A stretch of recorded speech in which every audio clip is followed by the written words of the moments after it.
Oh, okay. Well, but I think at this point we want to throw it open to your questions and discussion. So, what questions do you have for me? So I'm going around here with a microphone, so anyone who's having a question. No.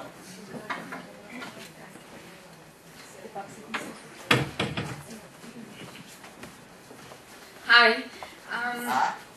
I have actually a question about measuring the learning transfer in practice, because I've read a lot about it, but no one really suggests any real tools to do it.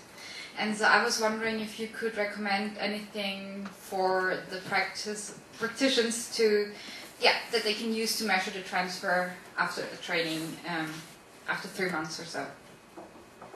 Yeah, let me tell you how we do it, and what's actually embedded in the system. The first key is that you have to define the behavioral objectives for the training. You know, quite often what I see is training courses have learning objectives that define what's going to be learned in a training event, but they don't have behavioral objectives that define what behaviors are expected after the training. So that's the first big step, because once you define what people are expected to do with the learning after their return to the job, then it's a simple matter of collecting data on whether they did it or not. Now, I will tell you that for some trainers, that's really a big step, you know, to define that. And it really, sometimes they have to really struggle and really think about it because they haven't before, you know. So what we do in our system, and I think is a good general practice, you define the behavioral objectives for the training, and then we ask the supervisors of the trainees to rate. We use a 5-point rating scale. Rate the extent to which those behaviors have occurred after the training. Okay, thank you. Yeah, but that big step is getting those behavioral objectives up front. Okay, thank you. Sure.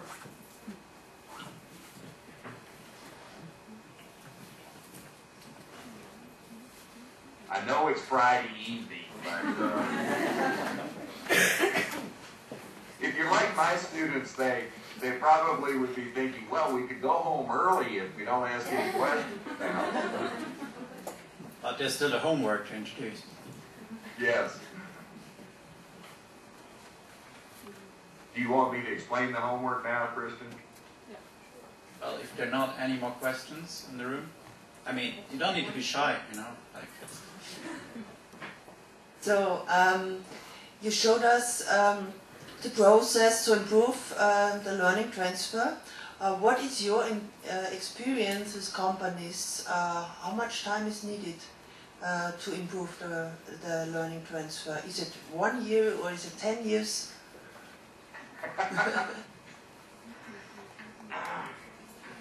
Well,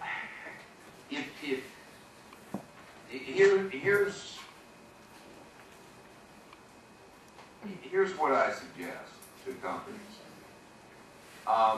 You start with a pilot training program or two, and you make those work. And you take those through the whole process so that you have success stories. And then over the course of a couple of years, you roll this out into all of your training courses. The most critical thing is to get some early successes. And if you can get a few training courses with a few departments in the company, where you make transfer happen in a big way, then you accelerate the change process greatly.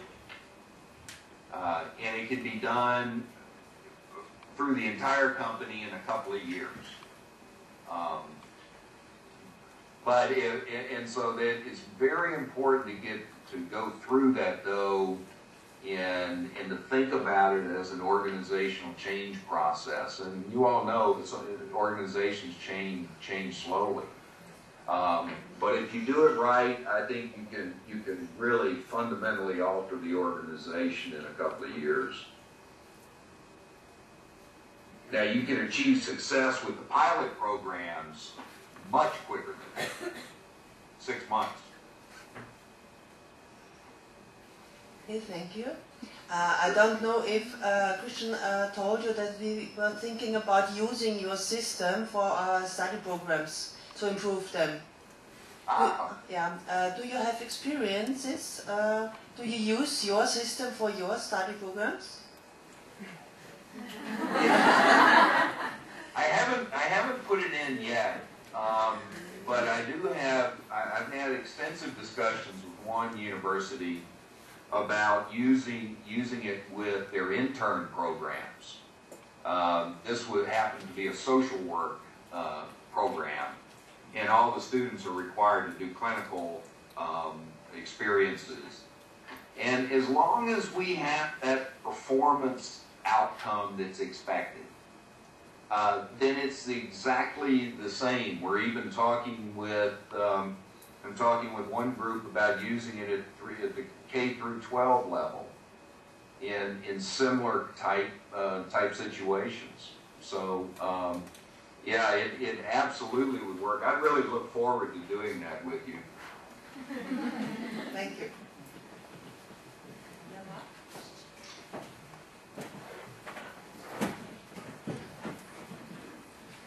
The question I have is, do you have any experience with companies implementing your system next to government or government near companies? Do they also, does it work the same way as it works in public companies, or is there a difference?